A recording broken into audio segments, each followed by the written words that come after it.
Voltamos com o Jogo Aberto SC. Muito boa tarde, Santa Catarina, mais uma vez, e muito obrigado pela sua audiência aqui com a gente. Muito bem, a gente começa o programa de hoje falando sobre a segunda divisão do Campeonato Catarinense. E no giro de informações pela segundona do estadual, que você acompanha só aqui, 100% futebol de Santa Catarina, o primeiro time é Inter de Lages. A direção do Inter de Lages encomendou uma pesquisa para decidir qual seria o melhor horário para o jogo de domingo contra o Camboriú no Tio Vida. Foram ouvidas 700 pessoas e 52% delas escolheram às 6h30 da tarde de domingo.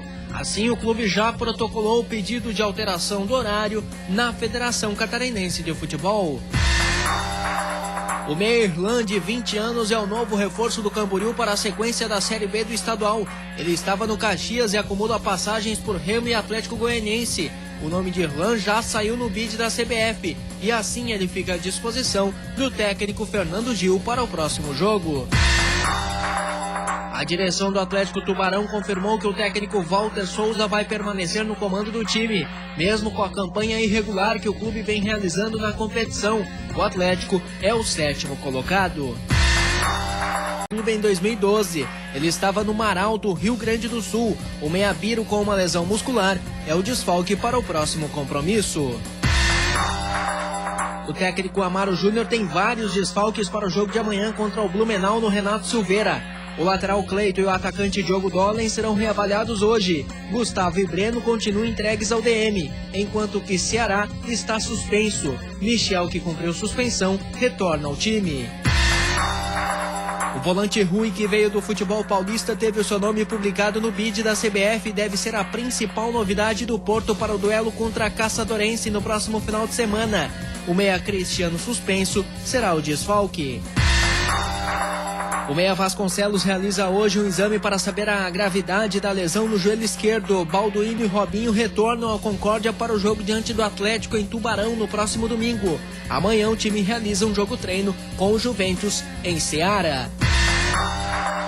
A Caçadorense deve confirmar ainda hoje o nome de Erington Sandrini, ex-auxiliar de Mauro Ovelha, como técnico do time para a sequência da Série B de Santa Catarina. O clube dispensou os meias Luiz Fernando e Lucão. Muito bem, vamos lá com o Jogo Aberto SC. Comigo no estúdio, foi apresentado lá aí, no início, parceiro. Boa tarde, galera. Sandro Ventura, meu irmão. Estamos aí com a segunda divisão em andamento aqui no futebol catarinense. Bombando. Agora, bacana foi a atitude da diretoria do Inter de Lages de buscar saber do torcedor qual o melhor horário para assistir o jogo ou assistir ao jogo no domingo. Bem interessante. Porque é Dia dos Pais, né? Agora sim, a gente sabe que os outros times, por exemplo, Figueirense, Avaí, Criciúma, Chapecoense, essa rapaziada tem compromisso com a TV, então fica um pouco difícil. Agora, essa atitude do Inter me parece um tanto quanto inovadora e principalmente valorizando o torcedor e buscando principalmente a renda. Inteligência até porque, como você falou, é Dia dos Pais e as pessoas com suas famílias passam o domingo, almoçam com tranquilidade e aí no final da tarde prestigiam o Inter, que precisa do apoio do torcedor. E tem um jogaço pela frente contra o Camboriú, né? Sim. Então um confronto aí direto pela ponta da tabela. Então o torcedor é fundamental no estádio e nada melhor do que você consultar para ver realmente o que fica mais acessível e mais interessante. Muito bem, vamos agora falar do Figueirense. É uma primeira reportagem sobre o Figueira aqui no Jogo Aberto SC. Depois da sequência a gente vai falar sobre o time em si, porque Sandro Ventura, o Albeneir, está há algum tempo já trabalhando no estádio Orlando Scarpelli, comandando o time de futebol 7, alguns projetos sociais. A base também, passou pela base agora recentemente, com 2 conquistas aí, uma final e uma outra, a conquista do título. O vice-campeonato e tudo mais, né? Exatamente. Pois bem, e o Albeneir, Sandro, ele está frequentando o estádio Orlando Scarpelli também agora nas categorias ou na categoria profissional. Legal. O técnico Argel Fux abriu a porta do vestiário para ele. Parabéns, Argel Fux. É assim que deve ser tratado um ídolo e que foi o Albeneir, assim como foi o Sandro Ventura, grandes nomes do futebol catarinense. Infelizmente, a cultura do futebol brasileiro, do esporte de uma forma geral, aqui no Brasil, não valoriza as pessoas que passaram, né, Sandro? Verdade. É importantíssimo não só pelo fato de ter sido um ídolo, uma referência no clube, mas também porque conhece demais futebol, viveu dentro do campo muitas situações e pode agregar através da sua experiência, do seu conhecimento, do seu diálogo com os jogadores, porque fala a linguagem do boleiro e muitas vezes as particularidades podem ser externadas e resolvidas através de uma boa conversa com uma pessoa com o perfil do Albeneir. Então, com certeza vai ajudar o Argel na beira do campo, no dia a dia, nos trabalhos. Uma ótima notícia, uma inteligência realmente da comissão técnica de agregar esse valor que é o BNI ao comando também da equipe. Muito bem, olha só, 12h39, a gente vai mostrar a matéria agora, então, que foi feita com o BNI. Ele está perto do Figueira mais do que você imagina para tirar o Furacão dessa situação. Graças ao técnico Argel Fux, ele agora frequenta o vestiário do time profissional, ao BNI. Esse cara de 56 anos, cheio de disposição e fazendo flexões, comandando essa criançada, é conhecido demais do torcedor alvinegro. Albenir Marques, ídolo do Figueira, terceiro maior artilheiro da história do clube, não para. Tá sempre mostrando sua experiência de algum jeito. No bairro Monte Cristo, ele comanda um projeto social. Esse é o projeto Na Batida da Periferia, né, aqui no Monte Cristo. E essa gurizada bonita que você viu aí, uma gurizada carente, é um projeto social e que eu tenho muito prazer de estar à frente também. Então, desenvolvendo esse trabalho e esperando que daqui a gente possa formar bons cidadãos. E dentro do Figueira, Albenir, que já tinha um cargo nos bastidores do clube, agora tem acompanhado os treinos junto com o Argel Fux e passado toda a sua experiência. Agradeci muito, fiquei muito surpreso com a atitude do Argel, né, uma atitude muito bonita, me convidando para estar mais perto, tanto do Scarpelli quanto do CT, e próximo também do vestiário, para conversar com os jogadores, bater papo, trocar uma ideia, e com ele mesmo, trocar informações com ele. Então isso para mim é um orgulho muito grande, né? Um prazer muito grande, estar podendo ajudar o clube que eu tanto amo. O ex-ídolo do Figueira está cada vez mais próximo dos jogadores, mas ainda não está efetivado na comissão técnica. Não estava no vestiário ou no banco de reservas no último jogo. Falta a palavra do presidente, porque ao que parece, o aval de Argel Fux e dos jogadores ele já tem. Eu não participei ativamente dentro do vestiário, mas como eu estou te falando, a gente está perto, né? Eu estive na quinta-feira, na sexta-feira, no sábado perto, batendo papo com um, com outro e dando certas orientações, uns pitacozinhos, né?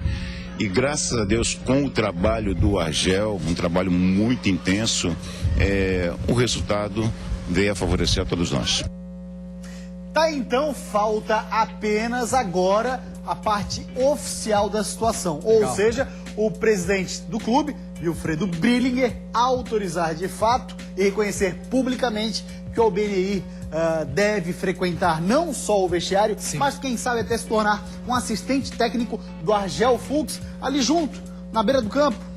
Uma experiência, uma palavra a mais para ser ouvida e tudo mais. A informação que foi trazida com exclusividade ontem, aqui no Jogo Aberto EC, pelo companheiro Claudionir Miranda. Tá aí uma grande porta se abrindo para o BNI. Ótima iniciativa do Argel Fux. Parabéns, Argel. Legal, muito legal, Gustavo. E como você falou, na beira do campo, às vezes é preciso realmente um conselho, uma dúvida que surge até para o treinador. Você ter alguém que conheça de futebol, que tem uma leitura do jogo e do futebol, você pode sim alguma coisa que o Argel não esteja enxergando. Sim, às vezes você não enxerga ou às vezes você não tem a convicção, você acaba tirando a dúvida justamente com o auxílio de alguém que está vendo e conhece também. Então, uma boa sacada, tomara que o presidente tenha a mesma visão, assine logo essa situação e confirme o BNI como membro da comissão técnica. Eu sei que alguns clubes na Europa, pouquíssimos, viu? E o Internacional de Porto Alegre aqui no Brasil tem um trabalho desse, que é ter um técnico específico para os atacantes. Sim. Aí um cara que Perfeito. tem faro de gol que podia Sabe ensinar sim a rapaziada do Figueira, principalmente molecada que tá saindo do júnior, subindo agora profissional, a como bater na bola, ter mais tranquilidade, fazer um trabalho diferente. Tudo, posicionamento, Exatamente. Momento de atacar a bola, de impulsão, muita experiência, são muitos anos vividos, muitos gols de alto nível, de um futebol excelente, de alto nível e uma pessoa espetacular. Então só vai vir a agregar realmente. Tomara que se confirme que o Bena possa estar lá muito próximo e o Figueirense ganha demais com essa situação. Muito bem, 12h43, o Jogo Aberto SC vai dar uma rápida parada. Depois do intervalo, tem mais Figueira sim por aqui e todos os outros times, claro, de Santa Catarina, obviamente. Dentro de mais alguns instantes, assista ao noticiário esportivo mais completo de Santa Catarina. Tem quem tá querendo mostrar serviço, mesmo com um pequeno probleminha na mão, digamos assim. Tô 100%. Fora os 2 dedos quebrados, tá tudo bem. Lembra desse cara aí? Muitos torcedores já esqueceram. Vou dar o melhor e creio que jogando, dando o meu melhor, eu tenho grande chance de voltar a ser titular. Eu acredito que estamos passando por uma fase onde está faltando um pouco de confiança para os jogadores. Todos os times do nosso estado num só programa. Isso é Jogo Aberto SC. Voltamos com o Jogo Aberto SC, 12h45. E agora nós vamos falar da Série B do Campeonato Brasileiro. Afinal de contas, hoje nós teremos Catarinense em campo. É o Joinville, o jogo acontece 9 da noite com o Xarope do Sampaio Corrêa. Xarope, você vai entender na sequência o porquê. 9 da noite, então torcedor do Jack, eu não tenho dúvida, vai comparecer, vai incentivar. São 3 derrotas, é verdade, em situações, digamos, inusitadas, Sandro. A última, contra o Bragantino, teve jogador ainda expulso no primeiro tempo, Jack, atrapalhou bastante, hein? Atrapalhou demais, um golaço do Léo Jaime, da equipe do Bragantino, mas o Joinville vive um momento delicado, mas tem que manter a convicção, tem que manter a confiança. Jogadores, pelos resultados, é claro, que dão uma caída na parte emocional, mas a oportunidade é dentro de casa agora contra o Sampaio, que é uma boa equipe também, mas tem uma série de problemas, também é vulnerável, tomou 3 gols no último jogo contra a Ponte Preta, então pode vencer o jogo, tem o mesmo número de pontos do Sampaio, mas na minha avaliação tem um melhor, um todo, um 11 melhor do que o Sampaio, e tem um grupo também, então tem que vencer para voltar à tranquilidade e voltar a traçar o caminho aí da permanência no G4. Esse jogo vale vaga dentro do G4. Sampaio Corrêa tá ali coladinho. Os bolivarianos brasileiros que são chato pra caramba. Depois da conquista da liderança contra o Ceará, 3 jogos, 3 derrotas e a perda de 3 posições. Situação chata pro Jack. Chato! Mais chato ainda é o próximo adversário quando joga fora de casa. O aproveitamento do Sampaio Corrêa como visitante é de 3 vitórias, 1 empate e só 2 derrotas. Além disso, está a 1 ponto do Jack, é confronto direto para entrar no G4. É muito chato! Não bastasse isso, Emerson Maria tem mais um incômodo. Só teve um dia para treinar e tem desfalques no jogo. Edgar Júnior levou cartão vermelho. O Rolandinaldo e o lateral Bruno Costa deixaram a transição só agora. Dorzinha de cabeça chata para resolver. Muito chato, velho! Pelo menos o Edson Ratinho volta de suspensão para lateral direita. No meio campo, a novidade de Eduardo Ramos, dando mais experiência e criatividade. Tem um pouco de pressão porque se perder, o Jack sai do G4. Mas Emerson Maria quer calma. Se as coisas estão meio chatas, não adianta se irritar. Eu acredito que estamos passando por uma fase onde está faltando um pouco de confiança para os jogadores.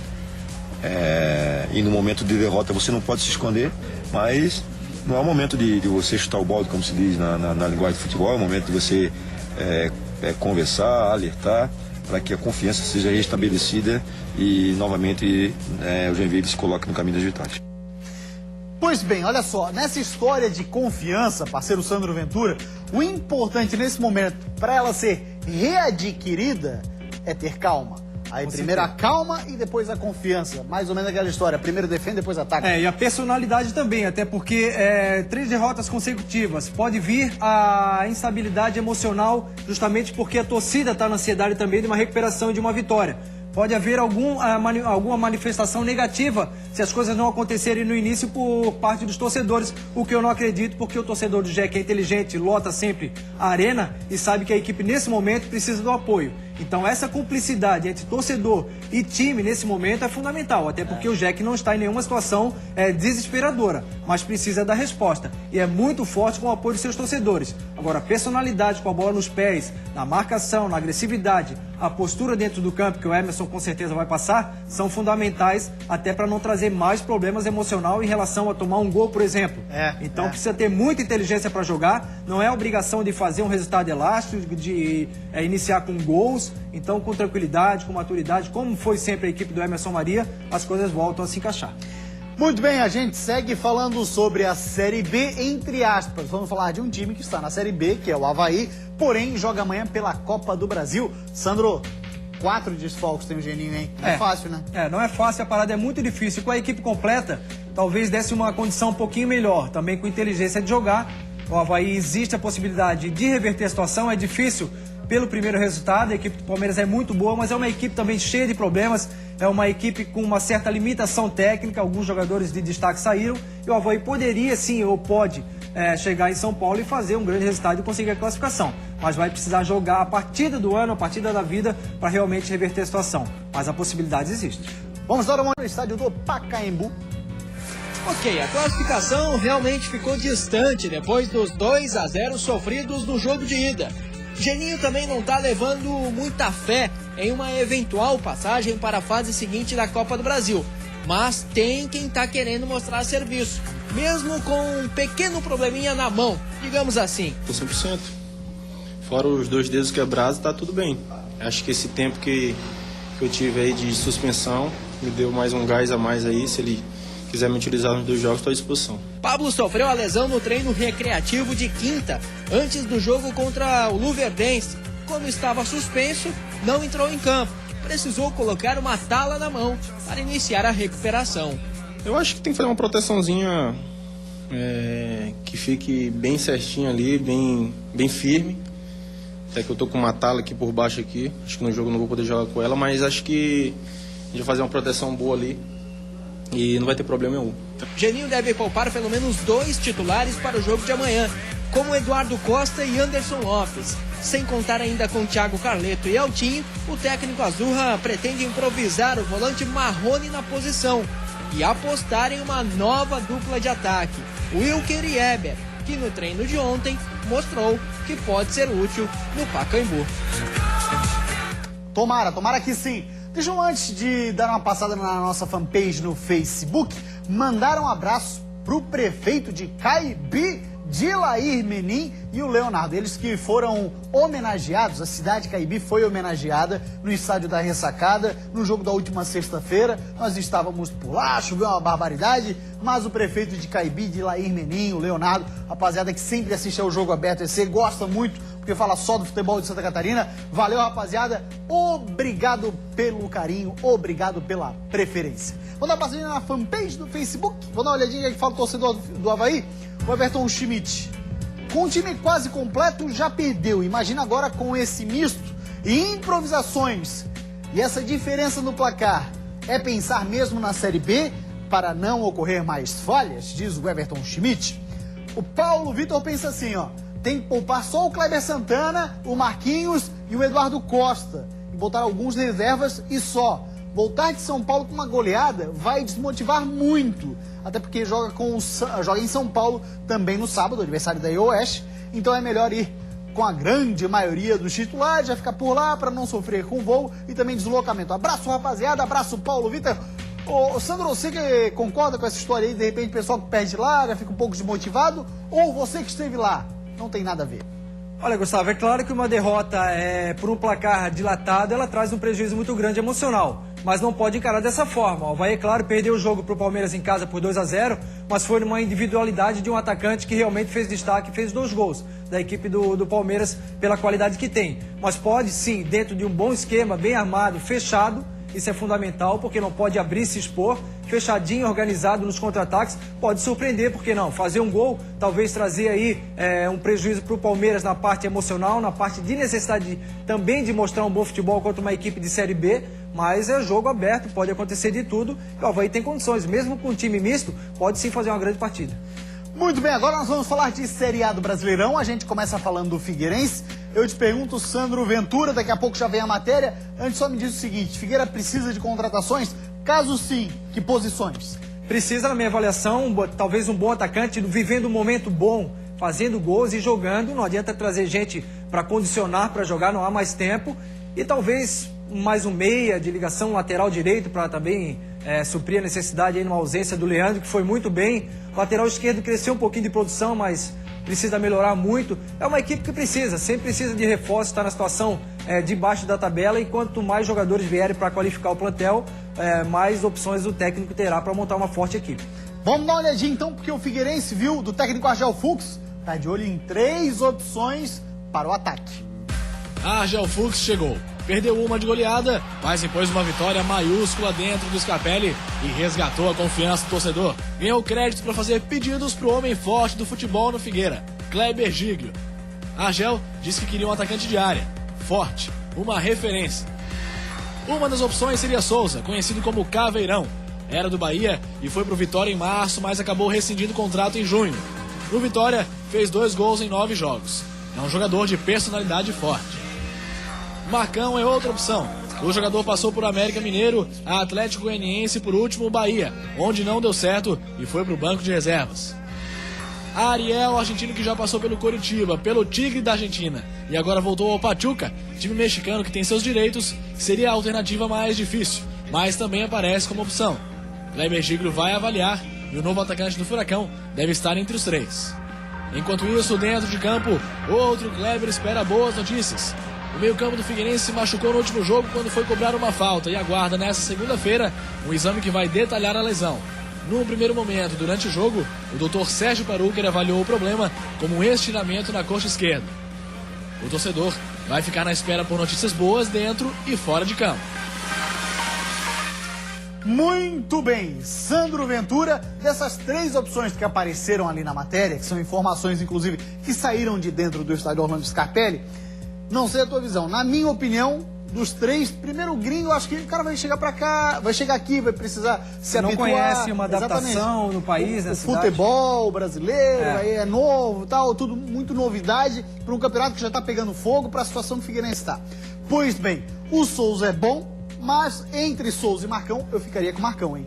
São duas opções, duas boas opções. Por exemplo, se for o Souza do Goiás, o Souza que participou em algumas equipes de uma forma muito efetiva, é uma coisa. Se for o Souza cansado, já não querendo mais nada, também é diferente. O Marcão é um pouco mais jovem, é um jogador também de referência, de boa finalização, mas o que é importante nessa situação? Participação dos alas é fundamental para um bom centroavante. Se a bola não chegar, como por exemplo, chegou com Cereceda para o Marco Antônio finalizar, não tem como ter um jogador de referência se não tiver essa participação dos cruzamentos, das bolas laterais pelo corredor. Então é um contexto todo que faz essa peça funcionar. Até o próprio Ricardo Bueno, o Jean Carlos, quando a bola chega numa condição de finalização, eles são presentes. Agora, são jogadores com um pouco mais de mobilidade que saem um pouco mais da área, diferente dessas 3 opções que o Figueirense está aí analisando. Mas tem que ter muita tranquilidade, ver o momento, principalmente a parte física, para que não erre, porque a situação não permite mais tempo, não há mais tempo para condicionar jogador ou preparar. Tem que chegar já pontual para jogar.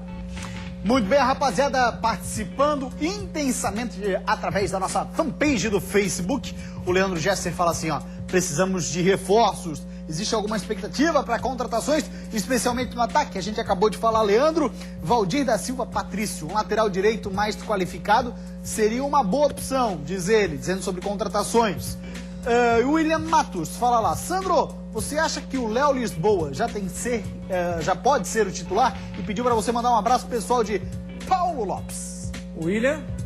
É o William Matos. William Matos, grande abraço, um abraço pessoal de Paulo Lopes. Eu acho que o Léo, sim, deve ser titular, não só pode, como deve. Até porque antes mesmo do Argel chegar com o Guto Ferreira, na minha avaliação, era um dos destaques e acabava sendo substituído, sempre numa condição de destaque no primeiro tempo, acabava não voltando para o segundo.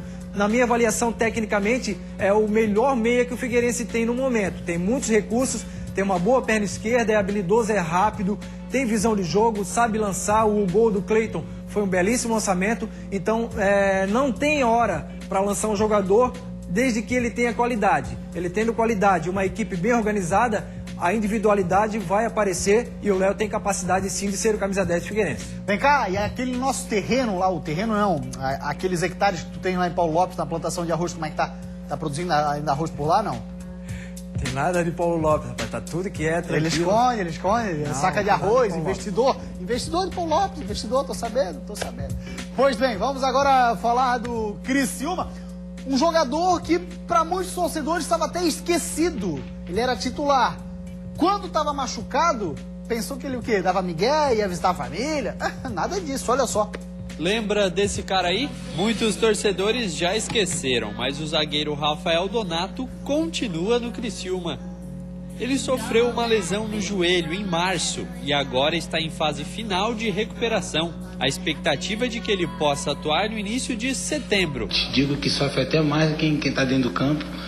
A gente querendo ajudar de qualquer forma, aí busca nos intervalos conversar com os companheiros, tentar ajudar de alguma forma, fazer parte do que está acontecendo, do contexto do jogo. Eu particularmente faço questão de vir em todos os jogos. Depois da lesão, ele teve a chance de fazer o tratamento no Cruzeiro, seu clube de origem, mas decidiu ficar por aqui. Não adiantaria nada eu estar lá no Cruzeiro, mesmo com todas as estruturas, eles não me negaram nada, e eu não estar participando, não estar vivenciando aqui o momento do grupo. Então eu achei de suma importância eu estar aqui, a diretoria também comprou a ideia e vim muito feliz e eu acredito que o meu tratamento foi muito mais vantajoso porque eu estava com meus amigos que eu ia defender dentro do campo, as coisas do Criciúma, isso para mim foi importante. Antes titular, agora Donato terá que disputar a vaga com outros 5 zagueiros. Parada dura, mas não impossível para o grandalhão do Tigre. E eu vou começar a me superar cada dia nos treinamentos para assim conquistar primeiramente a confiança minha de render o melhor para depois ser útil para o grupo. E a partir do momento que eu me sentir útil para o grupo e o professor entender que é o meu momento de jogar, eu vou estar preparado, vou dar o melhor e creio que jogando, dando o meu melhor, eu tenho grande chance de voltar a ser titular. Pois é, o próximo jogo do Criciúma, Sandro Ventura, é o Cruzeiro. Olha que jogo complicado para a equipe do Tigre, só que é lá no estádio Heriberto Rios, a torcida sempre faz a diferença, mas vem aí o líder do Brasileirão. E o time que até aqui tá jogando um futebol bacana, né, de se ver, né? Aquele chutão lá pra frente, o cara resolve numa bola. Futebol de uma bola, coisa ridícula. E é isso. É uma equipe que veio bem desde o ano passado na conquista do título, é uma equipe muito bem montada pelo Marcelo Oliveira. Tem recursos de todas as formas para realmente jogar o futebol que vem representando. Agora, o Criciúma é muito forte também, principalmente dentro de casa. O que acontece no Criciúma é a concentração, o foco, a diminuição dos erros leva a equipe aos sucessos, como foi, por exemplo, contra o São Paulo. Então é uma equipe que tem que focar realmente no adversário, talvez pela qualidade do adversário qualifique um pouco mais também essa motivação e essa vontade de vencer, e é uma partida que pode dar uma moral muito grande, com uma grande vitória, por que não, com o apoio dos torcedores, para seguir aí rumo à situação melhor na competição. Então tem que jogar futebol, confiar no que é possível e fazer um grande jogo e quem sabe vencer a equipe do Cruzeiro. Mandar mais um abraço para o Márcio, ele que cuida lá da Arena Condá, conhecido como prefeito da Arena Condá. Um grande abraço pro Márcio. Sabe quem é que te mandou também um abraço vindo lá de Chapecó, Sandro Ventura? Celso Rodrigues. Meu disse amigo. Que tu não jogava nada. É mentira, não jogava Aí já nada. cometeu um equívoco, tá fazendo um trabalho maravilhoso, mas já se equivocou. Joguei com ele, parceiraço, bom volante também, conhece demais de futebol, desejo todo sucesso. Ele jogava, e eu concordo com o Celso. Jogava nada. Era, de vez em quando metia uma bola lá na gaveta, ó, desse tamanho, filho. Quando tu tiver outra oportunidade, tu pergunta pra ele, o Celção carregava o piano e eu ia só na armação, definindo Tá e bom. tal. Jogaram Gente boa. aonde juntos? Jogamos eu não sei se foi Fraiburgo, Caçador ou Chapecó. Foi pro Oeste, mas grande pessoa, maravilhoso. Faz jus ao momento que vive, é um profissional exemplar, um cara de um caráter também diferenciado. Felicidade, Celção. Vamos então falar da Chapecoense. O jornal Diário do Iguaçu e também a Redcom SC, eles fizeram um levantamento do que teria acontecido com a Chape para melhorar em 5 pontos. Olha só. O portal Redcom SC elencou 5 motivos para explicar o crescimento da Chapecoense na Série A. O primeiro citado é a demissão do técnico Gilmar Dalpozo. Segundo a reportagem, o ex-técnico da Chape não conseguiu dar um padrão de jogo ao time. Entrava em demasia nas substituições e estava com dificuldade para elevar o alto astral do grupo. Motivo número 2, o novo comando, a aposta em Celso Rodrigues e Cadu Gaúcho como diretor técnico. Motivo 3, faxina no vestiário. Wanderson reclamou da falta de comprometimento de alguns jogadores. Alemão, Lauro e William Arão foram dispensados e o Meia Regis foi para o Sport Recife. 4, definição de um esquema. Celso Rodrigues usa o 4-5-1 fora de casa e o 4-4-2 na Arena Condá. A força da marcação no meio é a mesma. As peças até mudam, mas o padrão não. E por último, o motivo número 5, a força da Arena Condá. Com Celso Rodrigues, o time voltou a ser forte. Venceu os 3 jogos que disputou. Já com Dalpozo, diante do torcedor, o time venceu apenas uma partida. E aí, Sandro Ventura, olha, não concordo com essa história do Gilmar Dalpozo, hein, que o pessoal da Redcom SC divulgou. Eu também não concordo, eu acho que o Gilmar fez um excelente trabalho nos 2 acessos, tem muita capacidade e o Celso mantém aquilo que foi feito. A equipe consistente, pegadora do Chapecoense, ela é mantida até hoje. O que acontece é que as bolas não entravam, o ataque não funcionava e agora passou a funcionar. Algumas situações diferentes de finalizações que vem ajudando a equipe da Chapecoense, mas o Gilmar é um excelente treinador, ajudou muito e a Chapecoense hoje está nessa condição pelo trabalho de base que foi feito também. Agora a história ali do vestiário limpa, isso aí é sempre bom. Isso, o ambiente saudável é fundamental. A harmonia no vestiário, tranquilidade, honestidade entre os jogadores em busca da posição.